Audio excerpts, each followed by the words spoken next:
Hey, what's going on, everybody? Welcome back to Small Couch Reviews. Now, you know, Jovi and I love streaming. We think the advent of streaming has been one of the greatest revolutions of our time. It's amazing to be able to watch a movie at your own pace, in your own home, with your family, get your own snacks and everything.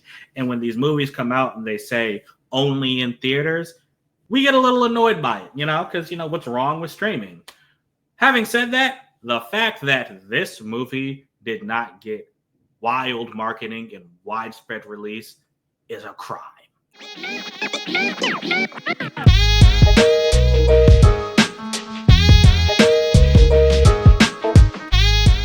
So, Juror number 2 came out late last year.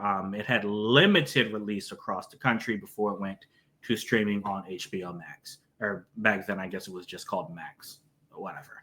Finally got to watch it, and I really, really, really want to talk about it, okay? So, in the film, we have Nicholas Hoult, who we just saw as an amazing Lex Luthor. He plays a man who gets selected for jury duty, okay? Now, the case he's assigned to is a murder case where a man is accused of murdering his girlfriend and throwing her body in a ditch, okay? He maintains his innocence, but there's overwhelming evidence that he did it, and he is actually, a bad man. Like, he has a reputation as a bad person. So everyone from the prosecution to, the jury box to the public, they all know, they're certain this guy did it, right? But here's the thing. As Nicholas Hoult is hearing the details of the case, he recalls something. The girl's body had been found in a ditch off the side of the road. Nicholas Holt's character had been driving on that road and thought that he hit a deer. He gets out, checks it, doesn't see anything, continues on his way home. The date that he thought he hit this deer happens to be the day that this woman got killed. The road he was driving on when he thought he hit this deer happens to be the same road that this woman was found on. So now Nicholas Hoult is starting to think, oh, maybe I didn't hit a deer. Maybe I hit this woman. So the movie becomes very interesting as he deals with this struggle because, him being a decent man, he doesn't want to send somebody to prison if if it's possible that this dude actually had nothing to do with the crime. But at the same time, he himself doesn't want to go to prison by confessing to the crime. So he wants to find the truth and find a way out for both of them.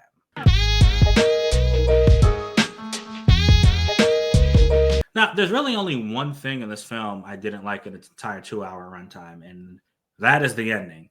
I am not a fan of open-ended, ambiguous endings in films. So imagine 12 Angry Men, which this movie somewhat borrows from. And if you haven't seen that, it's literally just 12 men who are discussing a case, and they're trying to get to whether someone is guilty or innocent. Great movie if you haven't seen it. But anyway, imagine if you spent your entire runtime watching a jury deliberate, and then when they come to a decision and the judge says, hey, what did you decide?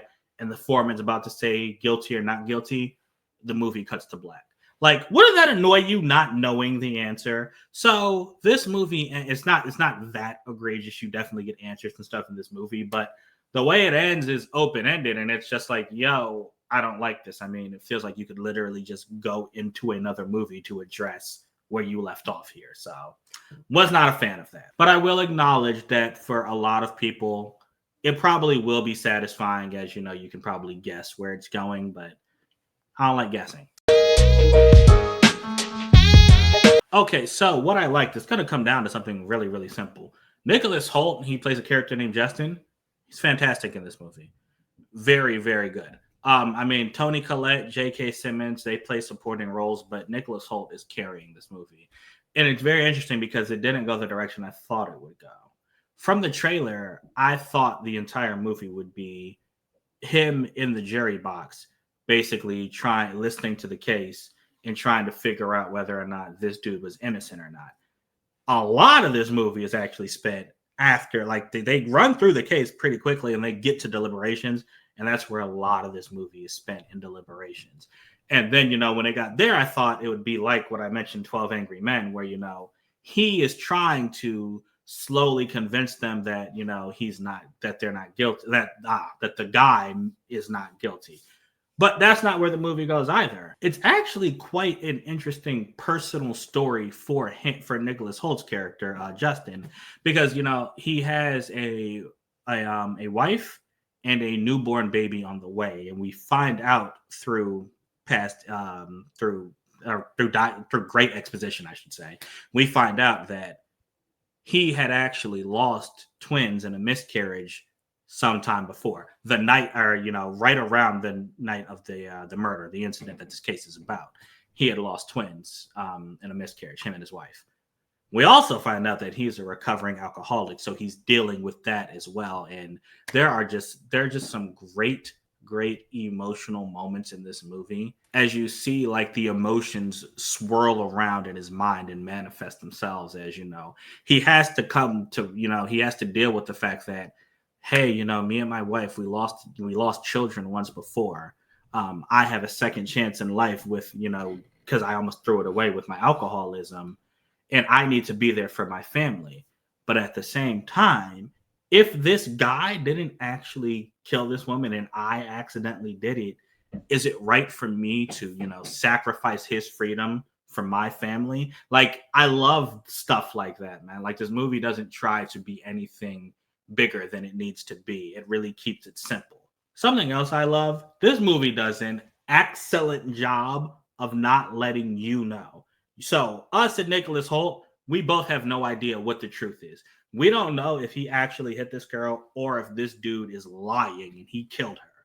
So it's great because, you don't get an answer. Sorry, I just cut that out because I kind of gave away a little bit of a spoiler. But you don't really get an answer to this during this entire runtime. So, you're bouncing between like, yo, just say this dude is guilty and send him to jail. And, yo, this dude might not be guilty. We might have to find a way to get him off. And obviously, Nicholas Hoult, again, he's such a decent person, right?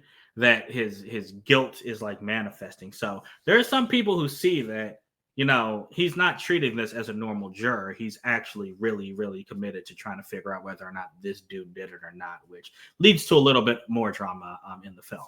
Now, I do wish we spent a little bit more time with the accused outside of, just the courtroom scene, so we could get more of a feel of what he is, because we really learn about his character through flashbacks from that night. So I think the movie would have benefited from us seeing a little bit more of his character, but even still, we get a great sense of, yes, he's definitely bad. Yes, he's definitely done some things, but it is possible that this one time he was actually in the right and just did nothing.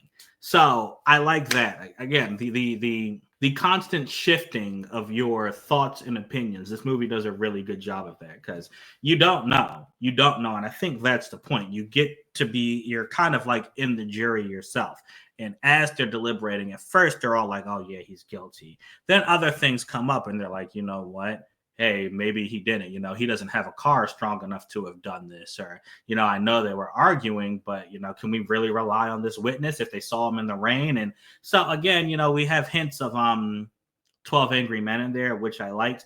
And really, it's all just catapulted by Nicholas Hoult because you can see his struggle as he wants to make sure that an innocent person doesn't go to jail. But at the same time, there needs to be justice because, a woman is dead. So someone does need to pay for it. And he's struggling with that the whole movie. He doesn't know if it's him. He doesn't know if it's this guy. He doesn't know if there's a third party involved who could have done this. So hit it up on HBO Max. It has great pacing. I promise you're not going to sit there feeling like you're bored or that it's taking you sweet time or that it's wasting time or nothing like that.